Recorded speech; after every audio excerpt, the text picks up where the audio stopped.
Hi friends, అందరికీ hi. ఈరోజు త్వరలో జరగబోయే గ్రూప్ 2 మెయిన్స్ పరీక్షల కొరకు ఏపీ హిస్టరీ సబ్జెక్ట్ నుండి గతంలో జరిగిన గ్రూప్ 2 మెయిన్స్ పరీక్షలు 2012 గ్రూప్ 2 మెయిన్స్ పరీక్షలలో అడిగిన కొన్ని ముఖ్యమైన ప్రశ్నలు మరియు సమాధానాలు చూద్దాం. అందులో ముందుగా చూడండి, ఇప్పుడు జరగబోయే ప్రశ్నలు ఎంత సింపుల్గా రాకపోవచ్చు, కానీ ఆల్రెడీ గత పరీక్షలలో అడిగిన ప్రశ్నలు కనుక ఇటువంటివి 2-3 ప్రశ్నలు కలిపి వచ్చే అవకాశం ఉంటుంది కనుక ఒకసారి చూడండి. అందులో మొదటి ప్రశ్న, అశక జనపద రాజధాని ఏది? చూడండి, అశక జనపద రాజధాని ఏది అని చెప్పి మనకు అడగటం జరిగినది. ఆప్షన్స్ చూడండి, పైథాన్, బోధన్, కోటిలింగాల, ధాన్యకటకం. ఆన్సర్ బోధన్. అశక జనపద రాజధాని ఏది అంటే బోధన్. నెక్స్ట్ రెండవ ప్రశ్న, రాజగిరిక బౌద్ధ సిద్ధాంత కేంద్రం ఏది? రాజగిరిక బౌద్ధ సిద్ధాంత కేంద్రం ఏది అంటే ఆన్సర్ గుంటుపల్లి. నెక్స్ట్ తర్వాతి ప్రశ్న, భారతదేశంలో విద్యార్థులు స్పృహుల్లేఖను కంఠస్థం చేస్తుండటం చూశానని వ్రాసిన చైనా యాత్రికుడు ఎవరు? చూడండి, ఈ యొక్క స్పృహుల్లేఖనం అనే గ్రంథాన్ని రచించినది ఎవరు అంటే ఆచార్య నాగార్జునుడు. చూడండి, ఆచార్య నాగార్జునుడు. అయితే భారతదేశంలో విద్యార్థులు స్పృహుల్లేఖను కంఠస్థం చేస్తుండటం చూశానని వ్రాసిన చైనా యాత్రికుడు ఎవరు అని చెప్పి మనకు అడగడం జరిగింది. ఆన్సర్ ఇత్సింగ్. చూడండి, పాహ్యాన్ కూడా చైనా యాత్రికుడే, హుయాన్ సాంగ్ కూడా చైనా యాత్రికుడే. అయితే ఇక్కడ ఈ విషయాన్ని చెప్పిన చైనా యాత్రికుడు ఎవరు అని చెప్పి మనకు అడగడం జరిగినది. పాహ్యాన్ ఎవరి కాలంలో భారతదేశానికి, ఏ రాజు కాలంలో భారతదేశాన్ని సందర్శించడం జరిగినది అంటే చంద్రగుప్త విక్రమాదిత్య కాలంలో. ఈయన రచించిన గ్రంథం ఏది అంటే ఫుకోకి. మరి హుయాన్ సాంగ్ ఎవరి కాలంలో భారతదేశంలో పర్యటన చేయడం జరిగినది అంటే హర్షవర్ధన కాలంలో అని చెప్పి మనం చెప్పడం జరుగుతుంది. ఈయన రచించిన గ్రంథం, హర్షుడు రచించిన గ్రంథం చూడండి, హుయాన్ సాంగ్ రచించిన గ్రంథం సియుకి.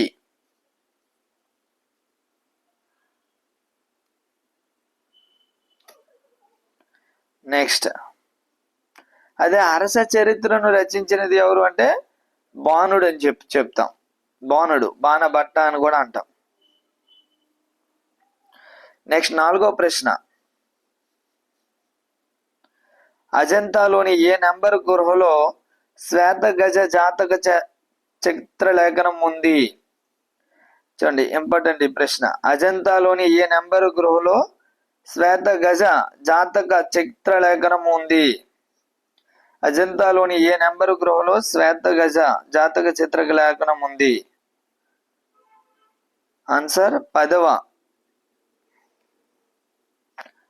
నెంబరు గృహలో ఈ యొక్క శ్వేత గజ జాతక చిత్రలేఖనం ఉంది. నెక్స్ట్ 5వ ప్రశ్న, శాతవాహనులు నాటి వదిక అనే శ్రేణి వీరిది? చూడండి, వదిక ఇంపార్టెంట్. ఈ యొక్క శ్రేణులు ఉన్నాయి కదా, 18 రకాల శ్రేణులు కలవు. అయితే వదికలు అనగా ఎవరు అని చెప్పి అడగడం జరిగినది. వదికలు అంటే వడ్రంగి వారు. తెలపిసక అంటే గానుగా. ఇలా అడగడం జరుగుతుంది, గమనించండి. నెక్స్ట్ 6వ ప్రశ్న, ఉపాసిక బోధిశ్రీ ఈయన పాలనా కాలంలో బౌద్ధ మత ప్రచారానికి విశిష్ట సేవలు అందించినది? ఉపాసిక బోధిశ్రీ ఈయన పాలనా కాలంలో బౌద్ధ మత ప్రచారానికి విశిష్ట సేవలు అందించినది. ఆన్సర్ వీరపురుష దత్తుడు. నెక్స్ట్ 7వ ప్రశ్న, గుణగ విజయాదిత్యుడు త్రిపుర మధ్య మహేశ్వర అనే బిరుదును ఏ నగరాల విజయానికి గుర్తుగా ధరించాడు? చూడండి, గుణగ విజయాదిత్యుడు త్రిపుర మధ్య మహేశ్వర అనే బిరుదును ఏ నగరాల విజయానికి గుర్తుగా ధరించాడు? ఆన్సర్ చూడండి, నెల్లూరు, కిరణపురము, అచలపురము ఈ నగరాలపై విజయానికి గుర్తుగా ధరించడం జరిగినది. నెక్స్ట్ 8వ ప్రశ్న, కళ్యాణకారక అనే వైద్య గ్రంథాన్ని రచించినది ఎవరు? కళ్యాణకారక అనే వైద్య గ్రంథాన్ని రచించినది ఎవరు? ఆన్సర్ ఉగ్రాదిత్యాచార్యుడు. నెక్స్ట్ 9వ ప్రశ్న, హారతి వీరి కులదేవత. హారతి వీరి కులదేవత. ఆన్సర్ చాళుక్యుల యొక్క కులదేవత. నెక్స్ట్ 10వ ప్రశ్న, కొల్లబి గండ అనే బిరుదును ధరించినది ఎవరు? కొల్లబి గండ అనే బిరుదును ధరించినది ఎవరు? ఆన్సర్ 4వ విజయాదిత్యుడు. కొల్లబి గండ అనే బిరుదును ధరించినది ఎవరు అంటే 4వ విజయాదిత్యుడు. నెక్స్ట్ తర్వాతి ప్రశ్న, కుమారిల పట్ల ప్రచారం చేసిన తాత్విక సిద్ధాంతం ఏది? కుమారిల పట్ల ప్రచారం చేసిన తాత్విక సిద్ధాంతం ఏది? ఆన్సర్ పూర్వమీమాంస. నెక్స్ట్ తర్వాతి ప్రశ్న, మధ్యయుగ ఆంధ్ర దేశంలో వర్తక శ్రేణి కేంద్రం స్థానం ఏది? మధ్యయుగ ఆంధ్ర దేశంలో వర్తక శ్రేణి కేంద్ర స్థానం ఏది? ఆన్సర్ పెనుగొండ. నెక్స్ట్ 13వ ప్రశ్న, ఆంధ్రులు శాతవాహనులు ఒక్కరే కాదు అనే సిద్ధాంతాన్ని ప్రతిపాదించినది ఎవరు? ఆంధ్రులు శాతవాహనులు ఒక్కరే కాదు అనే సిద్ధాంతాన్ని ప్రతిపాదించినది ఎవరు? Answer V S Sukthankar. ఈయన కన్నడ వాదాన్ని ప్రతిపాదించడం జరిగినది. నెక్స్ట్ పిటి శ్రీనివాస్ అయ్యంగార్ అయితే మహారాష్ట్ర వాదాన్ని. నెక్స్ట్ 14వ ప్రశ్న, ఆంధ్రాలో దాస సమాజాన్ని ఏర్పరిచినది ఎవరు? ఆంధ్రాలో దాస సమాజాన్ని ఏర్పరిచిన వారు? ఆన్సర్ బ్రహ్మనాయుడు. నెక్స్ట్ తర్వాతి ప్రశ్న, తెలుగులో తొలి శాసనము. తెలుగులో తొలి శాసనము. ఆన్సర్ కల్లమల్ల శాసనము. నెక్స్ట్, కాయస్థ అనేది వీరి కులదేవత లేదా వీరి కులము అని చెప్పి. కాయస్థ అనేది వీరి కులము. ఆన్సర్ లేఖ రక్షకులు లేదా రికార్డ్ కీపర్స్ అంటాం. లేఖ రక్షకులు అంటే వ్రాసేవాళ్ళు అని చెప్పి, రికార్డ్ కీపర్స్. నెక్స్ట్ 17వ ప్రశ్న, నరేంద్రేశ్వర ఆలయాలు అనే పేరుతో 108 దేవాలయాలను నిర్మించిన తూర్పు చాళుక్య రాజు ఎవరు? చూడండి, నరేంద్రేశ్వర దేవాలయాలు అనే పేరుతో 108 దేవాలయాలను నిర్మించిన తూర్పు చాళుక్య రాజు ఎవరు? ఆన్సర్ 2వ విజయాదిత్యుడు. ఇది కూడా చాలా ఇంపార్టెంట్.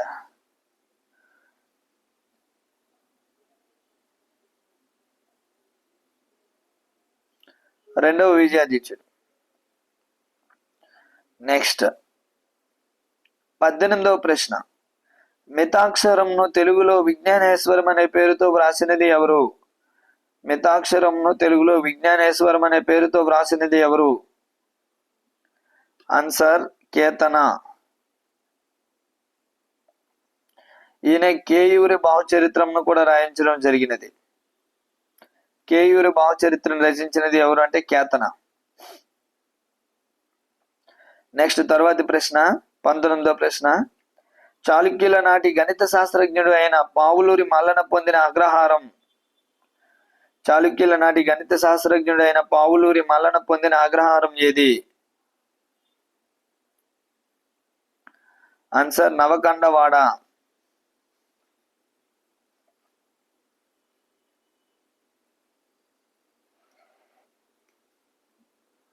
నెక్స్ట్ 20వ ప్రశ్న, ఓరుగల్లుపై జరిగిన తొలి ముస్లిం దాడి ఈ సంవత్సరంలో జరిగినది.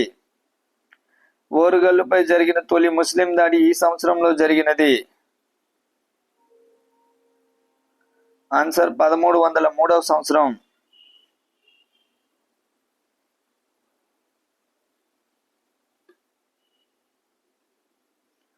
నెక్స్ట్ తర్వాతి ప్రశ్న,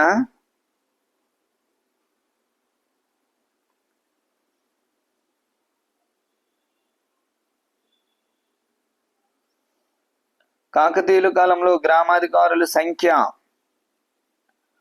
చూడండి 21వ ప్రశ్న, కాకతీయుల కాలంలో గ్రామాధికారుల సంఖ్య 12. నెక్స్ట్ గంగాదేవి ఈయన శిష్యురాలు. గంగాదేవి ఈయన శిష్యురాలు. ఆన్సర్ అగస్త్యుడి యొక్క శిష్యురాలు. నెక్స్ట్ తర్వాత ప్రశ్న 23వ ప్రశ్న, తన రాజధానిని అద్దంకి నుండి కొండవీడుకు మార్చిన రెడ్డి రాజు ఎవరు?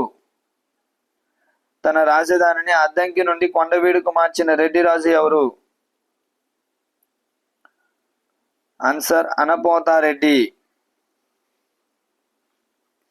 నెక్స్ట్ తర్వాత ప్రశ్న, ఈ క్రింది వారిలో సిద్ధత్రయానికి చెందని వారిని గుర్తించుము.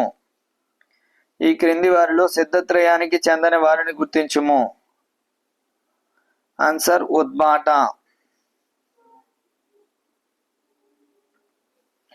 నెక్స్ట్ తర్వాతి ప్రశ్న 25వ ప్రశ్న, వ్యవసాయ అభివృద్ధిలో మేధావి వర్గాన్ని భాగస్వాములుగా చేయడానికి కృషి చేసిన ఇక్ష్వాక రాజు ఎవరు?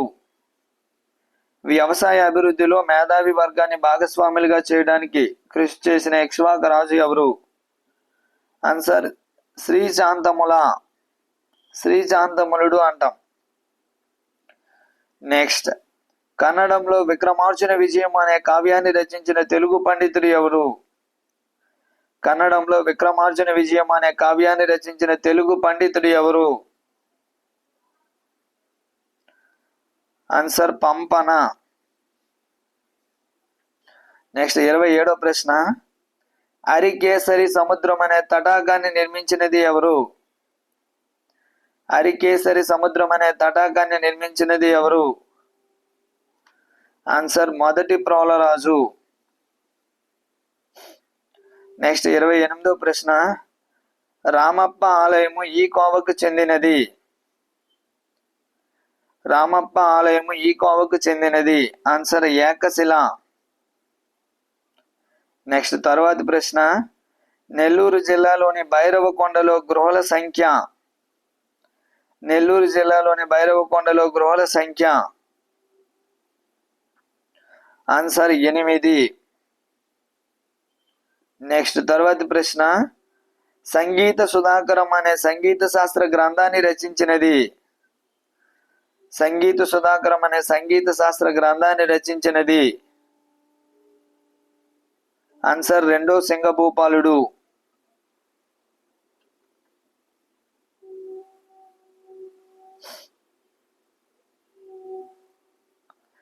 నెక్స్ట్ తర్వాత ప్రశ్న 31వ ప్రశ్న, 15వ శతాబ్దంలో వ్రాత కోసం కాగితాన్ని వాడినట్లు చెప్పినది. 15వ శతాబ్దంలో వ్రాత కోసం కాగితాన్ని వాడినట్లు చెప్పినది. ఆన్సర్ శ్రీనాథ పండితుడు. శ్రీనాథుడు అంటాం కదా. నెక్స్ట్ 32వ ప్రశ్న, కాకతీయుల నాటి సుప్రసిద్ధ వాడరేవు పట్టణము. కాకతీయుల నాటి సుప్రసిద్ధ వాడరేవు పట్టణము. ఆన్సర్ మోటుపల్లి. ఇది మనకు చాలా తెలిసినదే. మోటుపల్లి వాడరేవు ఎంత ఫేమస్.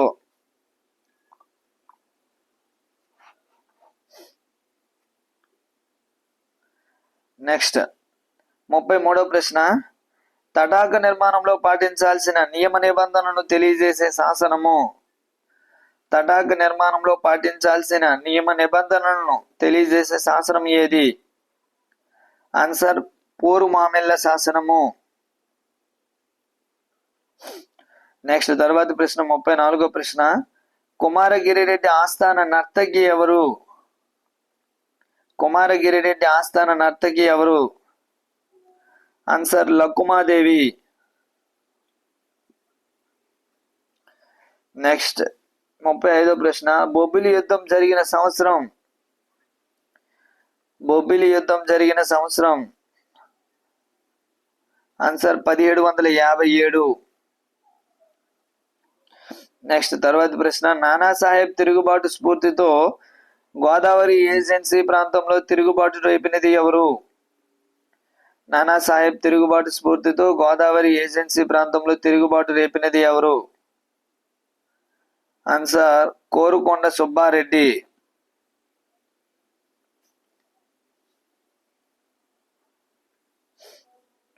నెక్స్ట్ 37వ ప్రశ్న, రెవెన్యూ బోర్డు స్థానంలో కలెక్టర్ల పరిపాలనా విధానం అమల్లోకి వచ్చిన సంవత్సరం. రెవెన్యూ బోర్డు స్థానంలో కలెక్టర్ల పరిపాలనా విధానం అమల్లోకి వచ్చిన సంవత్సరం. ఆన్సర్ 1794వ సంవత్సరం. రెవెన్యూ బోర్డు స్థానంలో కలెక్టర్ల పరిపాలనా విధానం అమల్లోకి వచ్చిన సంవత్సరం 1794వ సంవత్సరం. నెక్స్ట్ తర్వాతి ప్రశ్న 38వ ప్రశ్న, ధవళేశ్వరం ఆనకట్ట నిర్మించబడిన సంవత్సరం. ధవళేశ్వరం ఆనకట్ట నిర్మించబడిన సంవత్సరం. ఆన్సర్ 1852వ సంవత్సరం. నెక్స్ట్ హరికథా పితామహుడుగా పేరు పొందిన కళాకారుడు. హరికథా పితామహుడుగా పేరు పొందిన కళాకారుడు ఎవరు? ఆన్సర్ ఆదిభట్ల నారాయణ దాసు. నెక్స్ట్ తర్వాతి ప్రశ్న 40వ ప్రశ్న, నీలగిరి యాత్ర అనే యాత్ర గ్రంథాన్ని రచించినది ఎవరు? నీలగిరి యాత్ర అనే యాత్ర గ్రంథాన్ని రచించినది ఎవరు? ఆన్సర్ కోలా శేషాచల కవి. నెక్స్ట్ తర్వాతి ప్రశ్న 41వ ప్రశ్న, హాస్యవర్ధిని అనే పత్రికను నెలకొల్పినది ఎవరు? హాస్యవర్ధిని అనే పత్రికను నెలకొల్పినది ఎవరు? ఆన్సర్ కొక్కొండ వెంకటరత్నం. చూడండి, వివేకవర్ధిని అనే పత్రికను రచించినది ఎవరు అంటే, నడిపినది ఎవరు అంటే కందుకూరి వీరేశలింగం. దీనికి వ్యతిరేకంగా సెటైరికల్ గా హాస్యవర్ధిని అనే పత్రికను కొక్కొండ వెంకటరత్నం నడపడం జరిగినది. అదేవిధంగా రాజశేఖర చరిత్ర అనే గ్రంథాన్ని రచించినది కూడా కందుకూరి వీరేశలింగం. అదేవిధంగా ఆంధ్రాలో వితంతు పునర్వివాహ పితామహుడు ఎవరు అంటే కందుకూరి వీరేశలింగం. భారతదేశంలో వితంతు పునర్వివాహ పితామహుడు ఎవరు అంటే ఈశ్వర్ చంద్ర విద్యాసాగర్. చూడండి, నార్మల్ గా అక్కడ రౌండ్ చేశాను, ఆ క్వశ్చన్ రిలేటెడ్ కాదు. భారతదేశంలో వితంతు పునర్వివాహ పితామహుడు ఎవరు అంటే ఈశ్వర్ చంద్ర విద్యాసాగర్. ఆ చట్టాన్ని, విడో రీమ్యారేజ్ యాక్ట్ చట్టాన్ని చేసినది ఎవరు అంటే డల్హౌసీ. మరి ఆంధ్రదేశంలో వితంతు పునర్వివాహ పితామహుడు ఎవరు అంటే కందుకూరి వీరేశలింగం. ఈయన వివేకవర్ధిని అనే పత్రికను నడపడం జరిగినది. ఆయనకు సెటైరికల్ గా కొక్కొండ వెంకటరత్నం హాస్యవర్ధిని అనే పత్రికను నడపడం జరిగినది. Thank you friends, thank you to all. మన యొక్క ఛానల్ మొదటిసారిగా చూస్తున్న వారు ఎవరైనా ఉంటే తప్పనిసరిగా ఛానల్ సబ్స్క్రైబ్ చేయండి. అదేవిధంగా వీడియో నచ్చినట్లయితే లైక్ చేయండి, షేర్ చేయండి. ఏదైనా డౌట్ ఉంటే కామెంట్ సెక్షన్లో కామెంట్ చేయండి. అదేవిధంగా పీడిఎఫ్ కావాలనుకుంటే టెలిగ్రామ్ లింక్లో జాయిన్ కండి, పీడిఎఫ్ పంపడం జరుగుతుంది. Thank you to all.